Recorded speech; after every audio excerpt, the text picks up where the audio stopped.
ваша проблема не проблема. От покажіть свої дипломи. Помічаю, що ви злитеся на мене. Чи ви вірите ви в гороскопи? Ні. Ти знаєш все, так, що ти фахівець, і що ти так якби не тривожишся, не маєш емоцій. І думають, що я сиджу і просто говорю. Так? Друзі, вітаємо! Це 5-й епізод серії «Психотерапія з сенсом». Ми тут говоримо про речі, які кожного з нас хвилюють, але часом буває, що важко їх озвучити вголос. І сьогодні ми зануримося у кухню самої психотерапії. Про етичний кодекс, про магічне мислення. Наскільки психотерапевти, психологи можуть розповідати історії своїх клієнтів, навіть в рамках супервізії. Мене звуть Ольга Телипська, і я рада сьогодні буду спілкуватися з психологинею, в якої дуже багато регалій. Почнемо. Оксана Круц, психологиня, психотерапевтка за методом символ-драма, консультантка у напрямку психоаналізу, сертифікована когнітивно-поведінкова консультантка і арт-терапевтка. Вже не кандидатка, вже терапевтка за напрямком EMDR, сертифікована тренерка з Mindfulness. Я вітаю. Дякую. Слухайте, багато регалій. Багато. Почнемо з першого запитання. Давайте з такого, що а яка найбільша помилка терапевта поранити клієнта? Напевне, якщо ми говоримо помилка, так, коли ми ранимо, це точно знівелювати його проблему. Коли людина приходить і як от лікарі деколи буває кажуть, людей гірше буває, так? Або сказати про те, що ваша проблема не проблема. Так? Це так можна вже з першої зустрічі ніби знецінити, так? І применшити ніби трудність, з якою людина ніби звернулася до нас. Але от коли таке бажання виникає, і це з професійним досвідом кусаєш себе за язик, чи це внутрішня структура особистості? Якщо говорити, коли ми становимося психотерапевтами, психологами, недурно є оцей довгий шлях навчання. Я так жартую, що я стільки маю цих навчань, не тому, що я так збираю, власне, ці регалії, так собі, а тому, що довгий цей шлях я шукала теж різні види і напрямки, які найкраще будуть пасувати мені. І в часі цього навчання ти починаєш вже розуміти, так, налаштовуватися на людину, налаштовуватися на те, які труднощі так якби є в людей, не знецінювати їх, навіть якщо для тебе, власне, це не проблема. Так? І також ми проходимо свою власну терапію, і це є, як на мене, найбільш обов'язкова річ, яку кожен психолог має пройти для того, аби не ранити своїх клієнтів. І ще, напевно, хотілося б з такого лайфхаку, бо я зустрічаюся з тим, що дуже часто плутають психолог, психотерапевт. В чому різниця? В кого більше повноважень? Психолога, психотерапевта, до кого краще йти? І як, скажімо так, не натрапити на людину соцмереж, який представляється психологом? Багато є різних вимірів психологів у тіктоці. Ми ще, я думаю, до чату GPT також дійдемо. Так. Якщо говорити за психолога, це людина, яка має завершену базову освіту. Так? Це може бути бакалаврат, може бути магістратура, але для того, аби стати психотерапевтом, ти маєш іти на певний напрямок психотерапевтичний. І воно є в переліку, власне. Так? Там є певний реєстр, чи кожна людина обирає для себе, який більше підходить, власне, спеціаліст так, обирає для себе, який краще напрямок для нього підходить. Чи це, до прикладу, арт-терапія, так, чи це EMDR. EMDR – це має бути завершена психотерапевтична освіта, так, для того, щоб ти пішов навчатися. Чи це може бути когнітивно-поведінкова терапія, чи символ-драма, так, чи психоаналіз. Це плюс після завершення бакалаврату, можливо, магістратури, ти можеш іти на напрямок психотерапевтичний. Тому в психотерапевта більше регалій, тому що він вже проводить терапію. Психолог може проводити консультативну роботу. Це плюс-мінус 10-15 сесій з дуже мінімальним запитом і під супервізією. Якщо ти психотерапевт, то ти вже і захищений так, в цьому напрямку, а це достатньо довгий процес. Я скажу так, я так жартую і завжди кажу, що я, напевне, могла би двічі стати лікарем за час свого навчання. І ти вже маєш теж під супервізією вести клієнта, так? Для того, щоб не нашкодити. Тому психотерапевт має більше повноважень, бо він вже проводить терапію, а людина-психолог так, проводить більше консультаційну роботу. Або якщо він є в процесі акредитації на психотерапевта, це теж такий довгий процес, але після певного там модулю навчання йому видають таку спеціальну довідку так, під супервізію, що ти можеш проводити психотерапевтичну практику, але тільки під супервізією. А як часто клієнти, наприклад, запитують, от покажіть свої дипломи, свої регалії, бо я думаю, що зараз це дуже так на порядку денному важливо. Особисто в мене не часто, тільки одна людина, яка зверталася до мене, декілька людей, які зверталися якось так от безпосередньо до мене, не через студію, то вони могли це запитувати. Так? Коли звертаються до нас в студію Сенс, то в нас це є на сайті. Наші виставлені дипломи, так, хто ми такі, до якого реєстру ми належимо, для того, щоб людина мала такий повний захист і розуміння, а до кого ти йдеш. Так? Не просто до якогось, от як ви кажете, з Тіктоку чи Інстаграму, псевдо-психолога чи психотерапевта, а що дійсно людина має цю освіту. А от зараз багато психологів в Інстаграмі, в Тіктоці. Ваше професійне ставлення до них, можливо, хтось є дієвий. І що відбувається, коли людина до вас приходить, наслухавшись багато різних інформацій від таких психологів, і починає з вами сперечатися? Бо я чув або чула те, а ви говорите мені зовсім не те, що я вже звик чути через Тікток чи Інстаграм. Якщо говорити так, от згідно етичного кодексу, то я не обесцінюю так цих людей, яких я не знаю. Я зазвичай мене зазвичай питають: а ви дивитеся когось там? А ви знаєте, що хтось там сказав? І каже: ви знаєте, я не знаю, я не можу сказати, наскільки ця людина професійна чи не професійна. Я так дуже обережно до цього ставлюся, тому що я не можу обесцінювати так, якби інших колег, так, тому що етичний кодекс говорить про те, що ми не знаємо, наскільки ця людина добре чи погано працює. Якщо це в рамках такої речі, яка називається психоедукація, от розказати, що таке емоції, так, чи порекомендувати якусь там книжку, чи, наприклад, сказати про те, що є там, не знаю, думки, чи ще щось таке, тоді я можу окей до цього ставитися. В іншому випадку складне питання, так? Тому що завжди, коли я навіть працюю з людьми, перше правило – не нашкодь і підходь екологічно до проблеми людини. Тому що ти не можеш залізти, так якби, як я так жартую, такими карявими ручками і нашкодити. Так? І трудність так, якби, оцих псевдопсихологів – це просто нашкодити. А якщо не псевдопсихолог, а у людини просто була історія з іншим терапевтом, вона завершилася. Можливо, вона завершилась не надто добре. І чи працює перенос? Бо людина звикла вже до якогось певного стилю поведінки. Працює. Навіть знаю, що в моєму досвіді терапії людина, до прикладу, хоче записатись до одного терапевта, якимось чином потрапляє до мене, бо в цього терапевта зайнято. І певний час, коли ми працюємо, я відчуваю таку дуже агресію на себе, злість, так?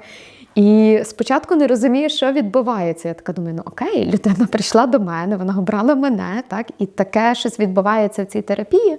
І тоді я питаю, так, що от я помічаю, що ви злитеся на мене, або щось відбувається тут. Я так намагаюся з'ясувати ніби такі міжособистісні теж відносини для того, щоб терапія працювала добре. Бо якщо клієнт не буде довіряти мені, то це теж про стосунок, так, між нами двома. І тоді людина чесно признається і каже: ви знаєте, я не хотіла до вас, початково я хотіла до когось там, а тут потрапила до вас, і того, власне, якийсь такий опір. І якщо ми долаємо це, наприклад, якщо людина згідна і довіряє мені якось пройти цей шлях, то окей, а якщо ні, тоді варто завершити так, цю роботу. Питання довіри – це дуже важливо. Вперше довіра не будується, так навіть мені здається, за одну зустріч, правда? І от коли ви відчуваєте, що не налагоджується довіра, але клієнт хоче до вас ходити, чи згідно етичного кодексу психолога, ви можете йому сказати, що от ви ок, я ок, але нам з вами не по дорозі? Так. І я це чесно завжди кажу. навіть десь на початку терапії, от перша наша зустріч чи друга, я зазвичай теж кажу, так як ви обираєте мене, аналогічно і я дивлюся, чи ми спрацюємося з вами, так, і також терапевт обирає вас. Ну, ніби для того, щоб цей стосунок склався, то ми маємо обидвоє так якби добре підійти один другому. Бо якщо, власне, цього не відбудеться, то це буде ну, не зовсім от як нашкодити, але процес не буде рухатися. Але от подивіться, тут ви кажете про зону певного комфорту для вас, наприклад. Так. Так. Це ж з однієї сторони ока, з іншої сторони пастка. Блокується розвиток у вас як фахівця. Чи ставите ви собі це запитання? Чи я потрапляю в пастку зони комфорту, чи мені клієнт показує, де мені потрібно зростати? Тут теж гарне питання, те, що ви кажете, бо я ставлю собі це запитання відверто. Тут, так якби з часом терапевт, от як до прикладу, недавно ходила до перукарні, мені перукар каже, так, що спочатку, коли ти молодий перукар, то ти працюєш зі всім. Ти робиш зачіски, ти стрижеш, ти фарбуєш, ти там, не знаю, всякі процедури робиш. А потім вже з часом ти починаєш розуміти, стригти я не люблю, зачіски робити не буду, буду тільки фарбувати, буду якимось там колористом. Так само і в психотерапії. Аналогічно, коли ти молодий терапевт, то ти пробуєш різні запити, з якими ти нібито маєш працювати. Такий дуже широкий спектр. А потім з часом твоєї роботи ти розумієш, чим я точно не люблю працювати. І є фахівці, які краще з цим будуть працювати. А є запити, з якими я люблю, до прикладу, працювати. І тоді ти вже зменшуєш це меню і пояснюєш людині, коли вона приходить, наприклад, там, з запитом тривога, але ти не знаєш, з якою самим видом тривоги людина приходить. І знаючи, наприклад, там, я особисто за КРом не люблю працювати, не моє воно, так? І приходить, до прикладу, людина каже, записується на сесію, каже, приходжу з тривогою, виявляється, що це ОКР. І тоді я розумію, що мої колеги, які з цим добре працюють, будуть кращі. І тоді я чесно про це кажу людині, про те, що ви знаєте, я з цим не працюю. У вас так виглядає по симптомах це і це. І я можу вас перескерувати до своєї там колеги, яка краще з цим справиться. І тоді, направду, вони дуже гарно собі допасовуються і все в них чудово. Чи ви вірите ви в гороскопи? Ні. Я можу для фану прочитати це, але не вірю. Тут я хочу просто перейти до магічного мислення, бо я навіть так трішечки промоніторила, і всі соцмережі, зокрема YouTube, підтягує. Один запит зробиш, і таке відчуття, що ти відкриваєш в собі нові грані магічного мислення. Його зараз дуже багато. Так. І з однієї сторони, мені здається, за моїми такими спостереженнями, магічне мислення допомагає знайти контроль, де ти не можеш контролювати. Це правда. Але це теж пастка. Це теж пастка. І коли до вас приходить клієнт, просякнути магічним мисленням або думає в цьому напрямку. Як ви розвіюєте його світоглядні погляди, я би так сказала, але при цьому не травмуючи його, зберігаючи його цінність, якщо для нього це дуже важливо? Я ніколи не кажу про те, що те, що ви читаєте, воно неправда, так? Або те, що там ви, не знаю, гороскопи читаєте, астрологи зараз дуже популярні. Я не кажу, що це все фігня, так? Грубо так скажу. Я пояснюю, я кажу, знаєте, це один зі способів справитися з вашою там тривожністю, або, як ви кажете, там, хоча б мати нібито в лапках такий контроль. І якщо вам це на даному етапі допомагає, окей, то ви можете це читати, але, будь ласка, ми не можемо просто вірити ніби так, що там через рік в мене там гороскоп мені сказав, що в мене там щось, не знаю, побудується кар'єра, і я сиджу, нічого не роблю і чекаю, поки та кар'єра побудується. Я кажу про те, що дивіться, ми не можемо тільки магічно ніби так думати, що це мені дасться. Потрібно робити певні якісь дії, десь виходити з зони комфорту.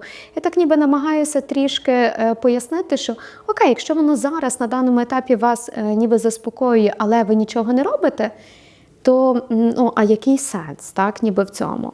А якщо, до прикладу, ви знижуєте таким чином свою тривожність, але робите ще якісь дії, то супер.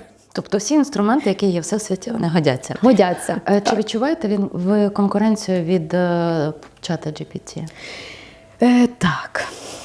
Тому що Це проблема зараз. це проблема зараз. Поясню чому.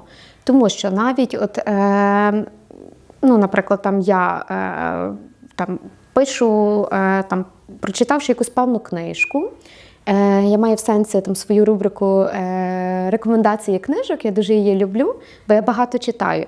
І буває так, що, до прикладу, я знаю цю книжку, я знаю приклади, але для того, щоб не сісти всю цю книжку заново, не прогортувати, я така думаю, окей, напишу чату GPT прям конкретне таке, що знайди мені оці приклади з цієї книжки. Я така думаю, окей, подивлюся там, щоб він мені витягнув просто ці приклади. Я дивлюся, що він дурить мене. Я кажу, ти мене дуриш. Він такий, ой, так, ти права, на тобі ще інші список, такий ще більше. Я пишу, це знову не то, ти мене знову надурив. І тоді я що роблю? Нервуюся, беру цю книжку, від і до гортаю, виписую ці приклади, які я хотіла, і заспокоююсь. І коли люди так якби вбивають цей чат GPT, ніби якісь певні речі, з'являються якісь дивні терміни, яких я не то, що не знаю, я не кажу, що я знаю все, так? Але їх, в принципі, не існує. І тут, так якби, я теж кажу, добре, він може в чомусь, знову ж таки, допомагати нам. Так, якось, якщо я описую там про якусь книжку, можливо, щось переформулювати трошки, якщо я заскладно щось написала. Але він не буде за мене це робити. І так само тут. Ви можете ніби подивитися, так, ніби там вписати, там якийсь, не знаю, щоденник емоцій вести, чи ще якусь річ.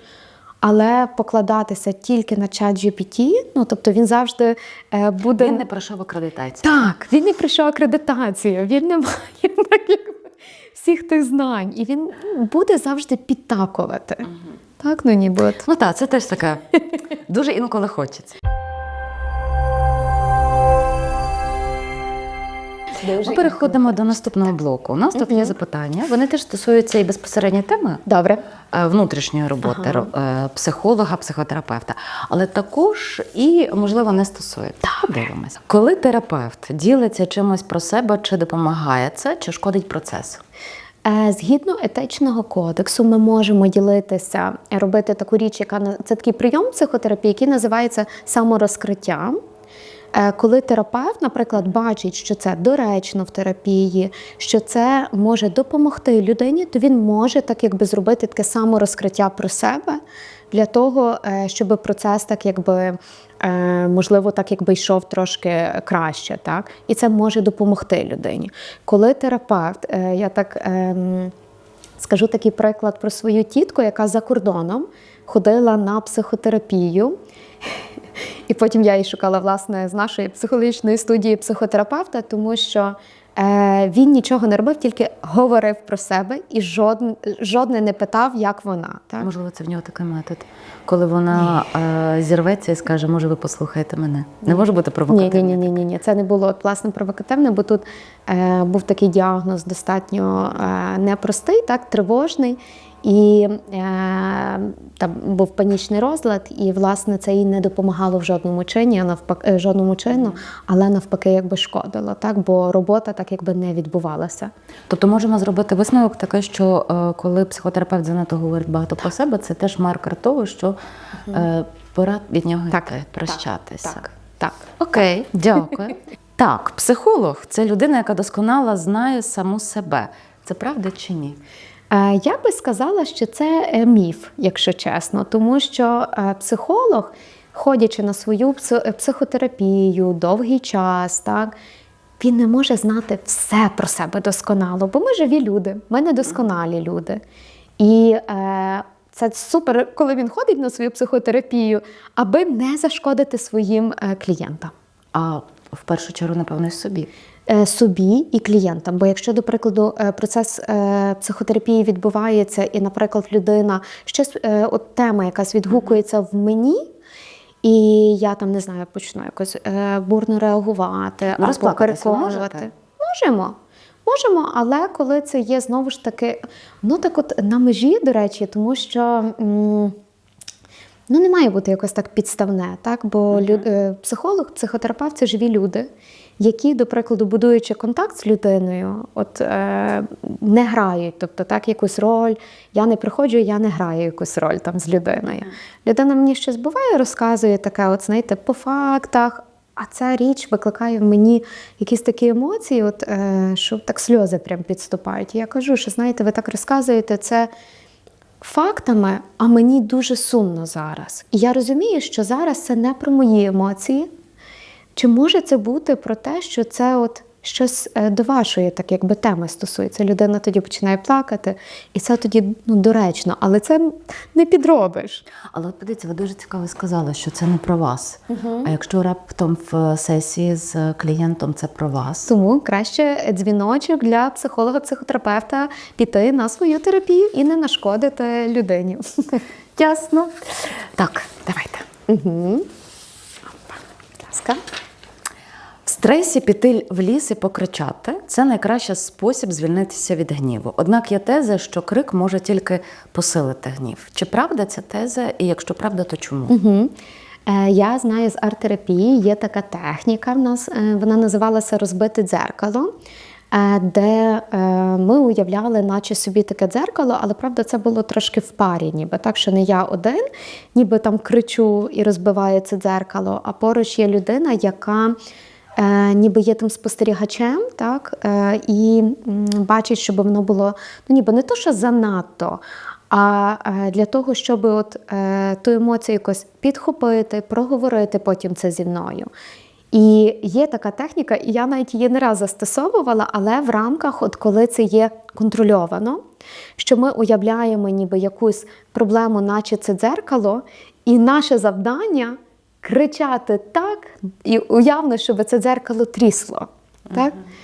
То це тоді класно допомагає, але коли воно є контрольовано. А в якому випадку, наприклад, крик може тільки посилити гнів? Я вважаю, що, до прикладу, крик на когось, так, коли людина сама кричить собі в лісі, з гір, так, то окей, то це так якби може бути дуже супер, бо воно якраз вивільняє. Але коли ми починаємо кричати, наприклад, ми вдома, відбувається конфлікт з іншою людиною, і я починаю верещати, це про безсилля. Це про безсилля. І це про таку річ, що, до прикладу, ще більше, так якби це коло замкнеться. Так? Розмикаємо коло далі запитаннями. Чи можна після невдалого досвіду з терапевтом довіритися новому терапевту? І як взагалі видихнути після так званої поганої терапії? Це така трудність насправді. І мені дуже прикро, коли люди, наприклад, які мали невдалий досвід, потім їм достатньо складно наважитися і знайти саме того терапевта, з яким вони зможуть довіритись. І я теж не раз потрапляла ніби в цю історію, коли до мене звертається людина після невдалого досвіду, і достатньо довго я, як терапевт, налагоджую цей контакт, щоб людина побачила, що я професійна, так, що я не нашкоджу, що я так якби є тут для вас, що ми будемо обережно. Завжди кажу, що ми з вами тут як партнери, так, тому що я експертка з ментального здоров'я, я так вважаю, так, а ви експерти зі свого життя, і тому я не можу знаєте, як міфічно прочитати ваші думки, знати ваші переживання, тілесні якісь реакції. І тільки ви можете мені про це сказати. І теж магічно я не можу впливати на ваші вибори в житті. Так? І це такий складний процес, я чесно відверто скажу. Так? І зазвичай, до прикладу, коли людина має негативний досвід, то вона може ніби так, не знаю, по рекомендаціях хоча б звернутися, але коли та людина близько знає цього терапевта, так, таким чином хоча б. А коли ви близько, наприклад, знаєте цього терапевта? То я можу порекомендувати, так, я теж можу порекомендувати. Я так рекомендую своїм друзям, знайомим, терапевта, якого я, наприклад, близько знаю, або з яким я не кожного дня, знаєте, стикаюся, бо це теж про етичний кодекс, так, щоб якось так мої близькі не хвилювалися, що я не знаю, раптом я щось таке дізнаюся. Тобто це заборонено, так, але... Заборонений прийом. Заборонений прийом, так. Добре. Чому ми так хочемо чарівну таблетку? Скажи мені одне речення, мене відпустить. Звідки в нас ця потреба? Я думаю, що всі хочете. Теж хочете? Та я думаю, що кожен з нас. Знаєте, де вона є? Де ця кнопка входу? Де це цей вихідна? Є достатньо психотерапія то такий процес достатньо складний, який важко побачити. Бо коли ти йдеш до перукарні, щось так мені сьогодні йдуть ці метафори про перукарню, але це напевне та річ, на якій найлегше це пояснити. Коли ти йдеш до перукарні, ти такий там не знаю, маєш довге волосся, і такий чик-чик-чик, підстриг його, і ти вже негайно бачиш цей результат. Ти виходиш, такий вау, клас, в мене коротке волосся, я вже бачу цю зміну, так, і я щасливий собі йду. То психотерапія – це такий дуже процес, який ти не до кінця можеш бачити, а потім раптом раз, і воно щось змінилося, так? Але немає цих критеріїв, по яких ми будемо це вимірювати, так? Ну, ніби там є умовні, як то кажуть. Але це такий дуже довгий процес. І оця пігулка, яку ми хочемо, ну, це наша така людська природа. Всі ми хочемо тої пігулки вже і негайно. Тоді, напевно, в цьому блоці ваше уточнююче запитання. Добре. Це така психотерапія. Це про процес чи про результат? Про процес і про результат, але більше про процес. Тому що результат, наприклад, може бути різний. Результат, наприклад, може бути, якщо, до прикладу, людина в депресії, то результатом буде те, що я, наприклад, почну, не знаю, там, для початку, вставати з ліжка, вмиватися, якщо це складна якась історія, так? Результатом там кінцевим буде те, що я, не знаю, почну ходити на роботу, почну доглядати за собою, почну бачитися знову зі своїми друзями, почну так якби якісь помаленько речі шукати, які будуть мені більше подобатись. Але цей процес, він достатньо довгий. Бо ми не можемо сказати про те, що от результат там вже негайно ти маєш там вийти на роботу, а людина не може встати з ліжка. Ну це про процес, про чекання, про терпіння. Достатньо складний.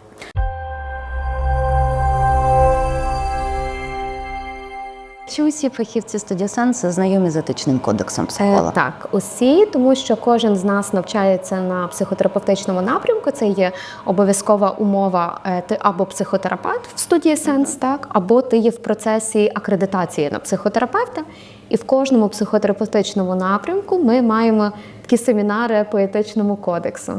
І не такі не є пасивні, дуже активні, так, багато прикладів, багато лекторів, не один день. Тому так.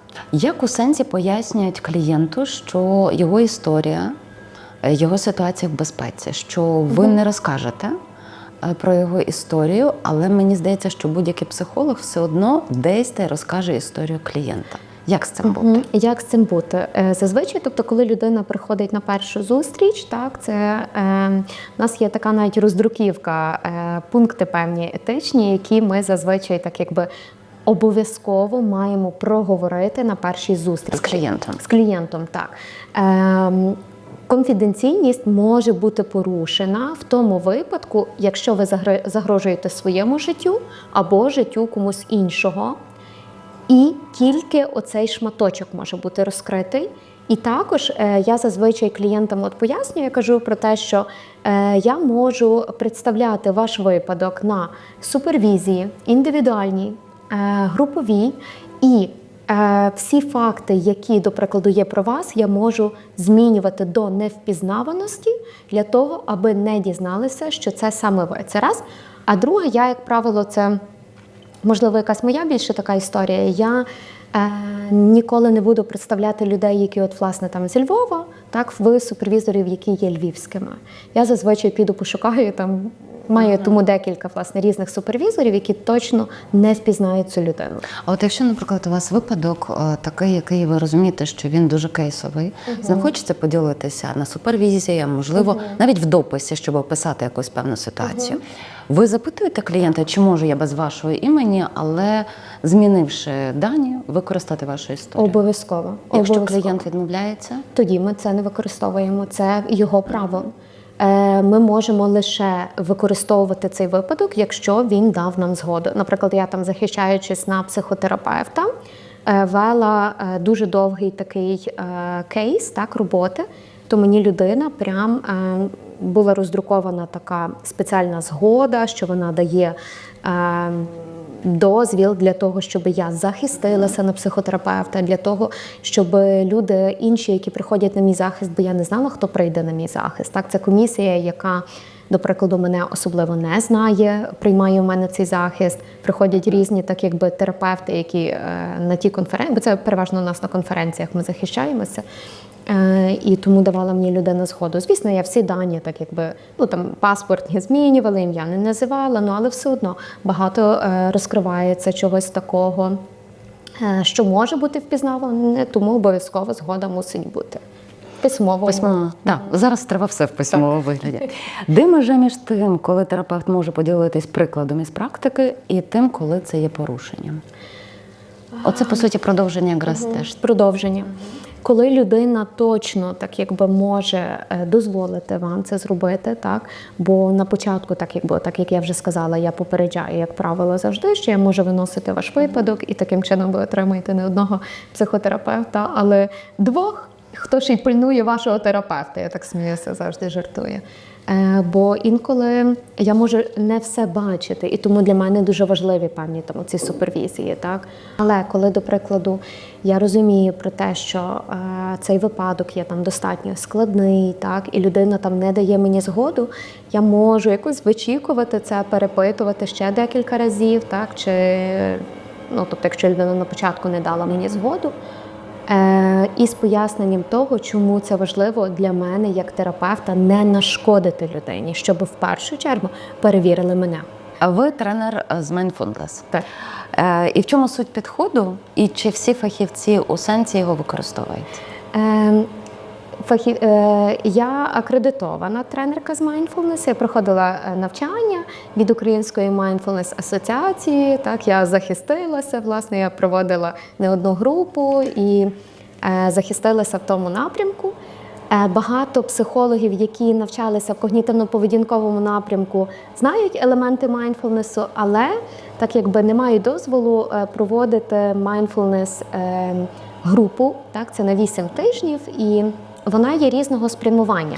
Mindfulness означає про те, що ти є присутній тут і тепер. Так? І ми вчимо так якби в різних підходах. У нас є така річ, яка називається NBCR, вона навчає 8 тижнів збільшувати стресостійкість, так, розвивати нашу таку резильєнтність, як зараз дуже модно називати це.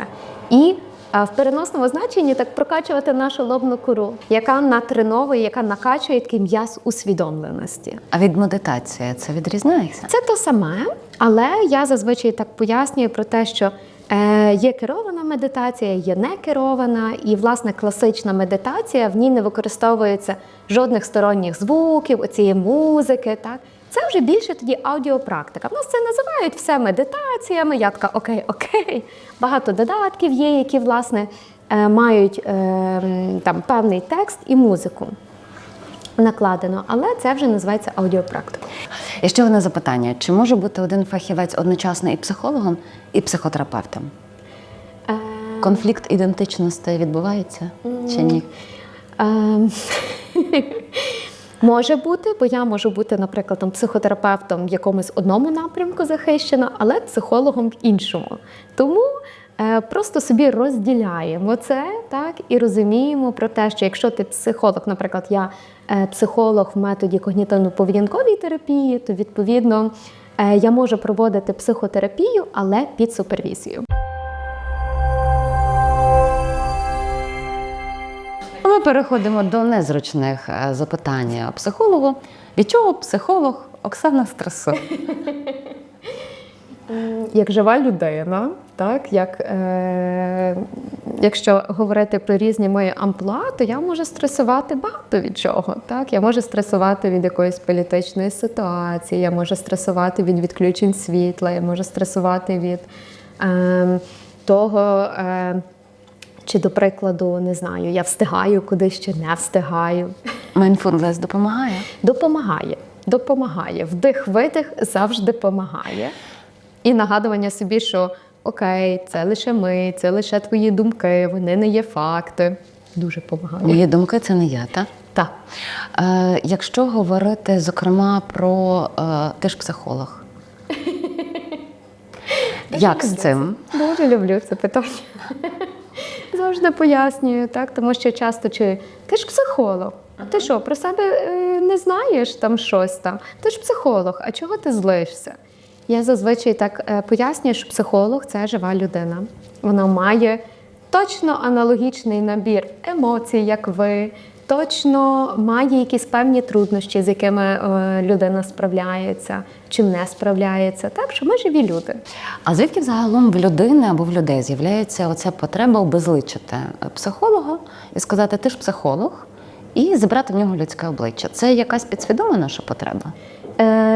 Швидше за все так, тому що це як от маленькі діти, коли батьки так якби дорослі, так, це такі ніби як всесильні, вони мають суперсилу, вони все знають.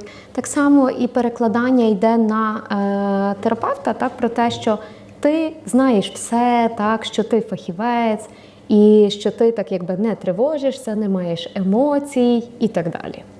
Але тоді виходить, що клієнт знаходиться в дитячій позиції, так? Для початку так, тому власне і потрібно це пояснювати так, що дивіться, там я можу на це реагувати ось так, або це нормально, тому що ми живі люди, реагуємо, наприклад, на ту чи іншу там трудність такими емоціями, і це окей. Так ніби трошки оприсутнювати, так, що психолог це теж так якби не чарівник. Тобто психолог повинен весь час доказувати, що він жива людина.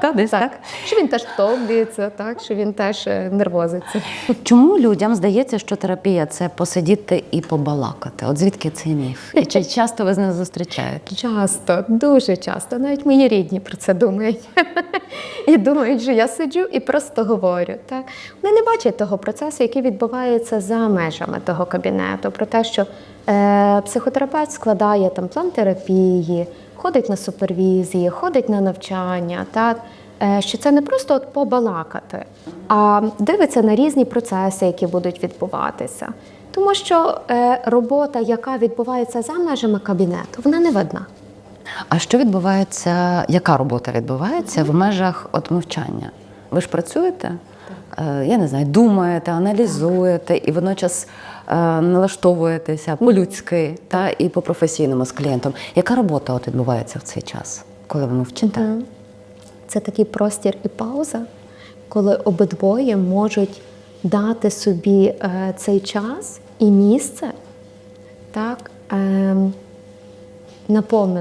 наповнити оцим мовчанням, так якби багато різних речей. Так. Може прийти якась емоція, може прийти якесь переживання. Так. Терапевт може думати або дати оцей час, просто зупинитися. Але воно може підсилити тривогу. Може підсилити, і це теж про щось. І це теж про терапевтичний процес.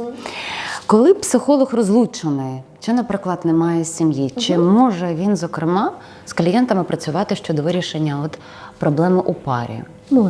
Може, тому що, до прикладу, терапевт, він не завжди може бути, до прикладу, там, не знаю, хай буде військовий, але це не означає, що не маючи певної освіти, ти не можеш працювати з військовими. Так само і тут.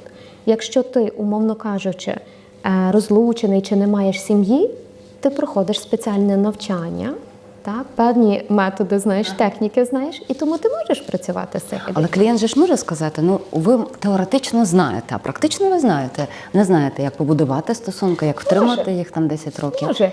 І ви, коли отримаєте, наприклад, таке, ну, я не знаю, чи було таке в вашій практиці? Я не працюю з парами, тому мені, напевне, так трудніше буде сказати вам. Ні, але не відповідь про на це пару, питання. наприклад, та, от клієнтка, ну, от жінка приходить, в неї проблема в стосунках, там, умовно моделює 10 років, вона живуть з чоловіком. І от вона натикається, що ви там живете 2 роки з чоловіком. Ви все одно, ви теоретично знаєте, а практично ви не поможете мені. Може бути таке. І це тоді про ставлення і про довіру, так якби до того терапевта. І окей, якщо ви, наприклад, там приходите і вже маєте оце запитання, чи вже маєте внутрішній такий опір, то окей, то може той терапевт просто не для вас. То це про опір може Це бути. про опір може бути, так. Оце цікаво. Які найпрактичніші побутові причини людині піти на терапію, окрім болю і трагедії? От я щаслива людина. Для чого мені психотерапія? Тоді ви щаслива людина. Вона мені не потрібна, так? Чи це теж уникнення? Не завжди. Чому? Тобто є люди, які знаєте, як в нас то кажуть, можуть бути такими як щасливчиками, так, ніби от все в них добре, так, то окей, якщо це лише мода піти на цю психотерапію, тоді я особисто не бачу так якби сенсу йти на неї. А якщо це дійсно так якби потреба, але я приходжу і кажу про те, що, знаєте, я хочу так якби психотерапію, але я ще не знаю ніби от чому я тут, тому що через певні запити, там тривожність, якусь депресію, якісь конфлікти на роботі, ще там щось, легше прийти в психотерапію, і за цим запитом може бути схований інший. Це маркетинговий хід, я вам скажу. І ще одне запитання. Психолог має бути старшим за клієнта, бо молодий психолог нічого не розуміє в житті. Я з цим стикалася. І як? Я дуже молодо, сподіваюся, виглядаю, так, і досить часто, наприклад, бо я маю освіту з також діти-підлітки, КПТ діти-підлітки.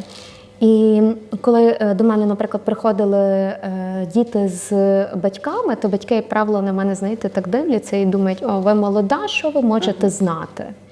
І це не про молодість, а про знання, які фахівець має. Бо, напевне, є інші фахівці, такі, які сидять в комісії, коли ти йдеш там, знову ж таки, до акредитації, чогось тобі й видають цей сертифікат на психотерапевта, ж не просто так.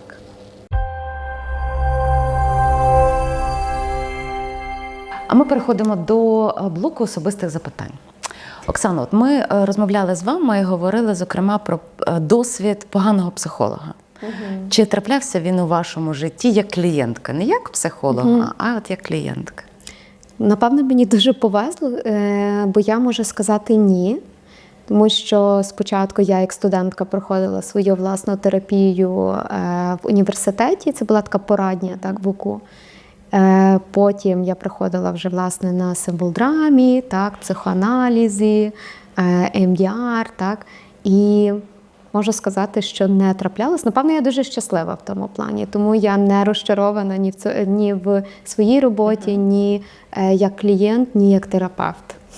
Ви людина в першу чергу, так? І ви ж точно, коли приходите на роботу, хочете, щоб зараз прийшов клієнт у якомусь емоційному стані. Щасливий.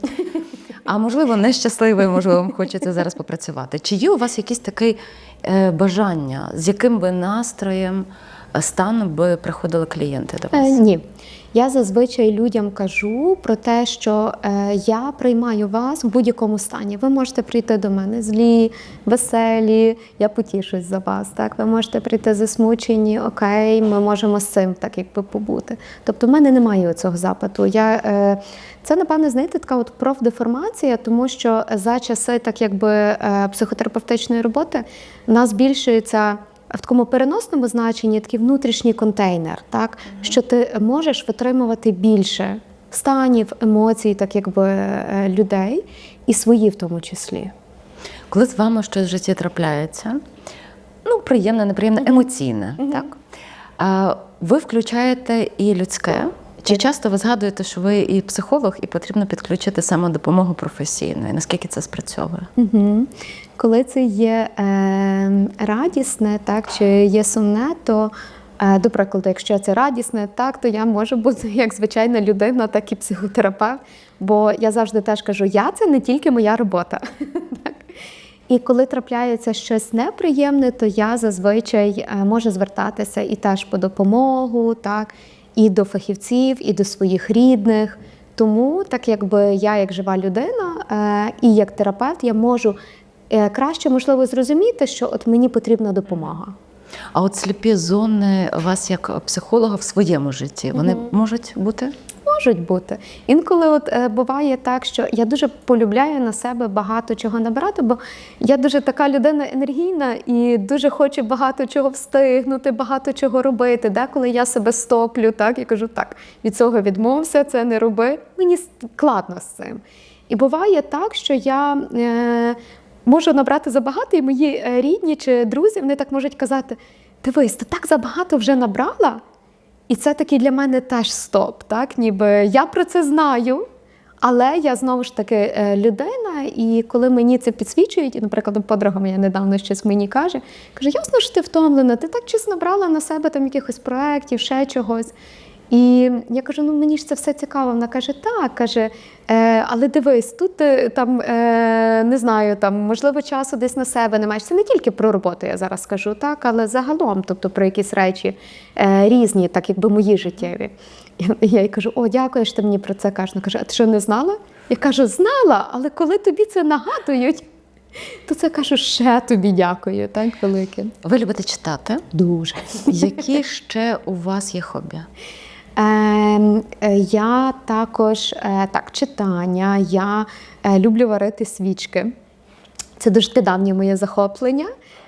Напевне, з часів, можливо, ковіду. Так, я люблю варити свічки, я люблю співати, я коли сходила на вокал. Мені дуже це подобалося. Також, що ще? Улюблена книжка яка? Можливо, навіть жанр? Жанр. Така найулюбленіша то Теодор з Васюківки. Це моя дитяча улюблена книжка, яку я в дорослому віці теж читаю. Відверто скажу вам.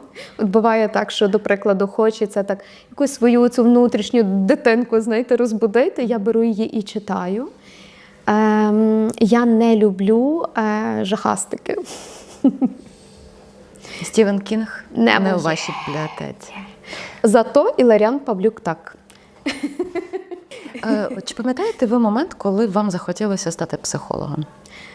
Напевне, ця річ була завжди якось зі мною, тому що я, як ми говоримо про книжки, я дуже люблю читати, і чомусь, напевне, це якась така була, як то сказати, можливо, вроджена якась річ, так якби в мені, тому що мене завжди цікавило, чи це українська література, чи це зарубіжна література. Починаючи від самого раннього віку, я дуже любила аналізувати, я дуже любила між рядків оце читати.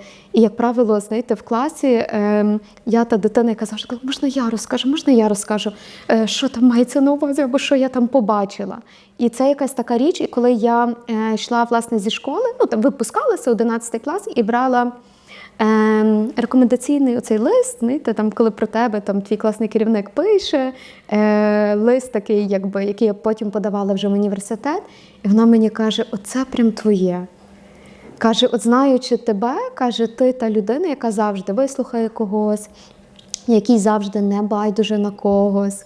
Так, каже, оце твоє. І це було таке вперше. Я така, ого, дякую. Чи пам'ятаєте, а можливо була у вас така фраза від вашого клієнта, яка вам закарбувалася і, можливо, закарбується на все життя? Цікаве запитання. Вона ще попереду ця фраза. Вона ще попереду, напевно. А першого клієнта пам'ятаєте? Дуже добре. Але ми про нього не будемо говорити. Не будемо. Але... Етичний кодекс. Так, етичний кодекс, наше все. Але перші клієнти, вони, як правило, дуже добре запам'ятовуються. І буває навіть, що і не дуже перші теж запам'ятовуються. І буває так, що людина, до прикладу, до тебе ходила на терапію, і потім ви завершили, на запит виконаний, ви завершили цю роботу. І може, в моїй практиці таке бувало, проходить там 3-4 роки, і людина приходить і каже, а ви пам'ятаєте мене? І я така кажу, звісно. І я пригадую, мені не треба навіть там, наприклад, піднімати якісь архіви свої, так, бо я веду певні записи суто для мене. Ці архіви вони зберігаються, згідно там етичного кодексу, потім знищуються за певний час, певні роки. І мені навіть не треба ці архіви піднімати, бо я дуже добре пам'ятаю ту людину.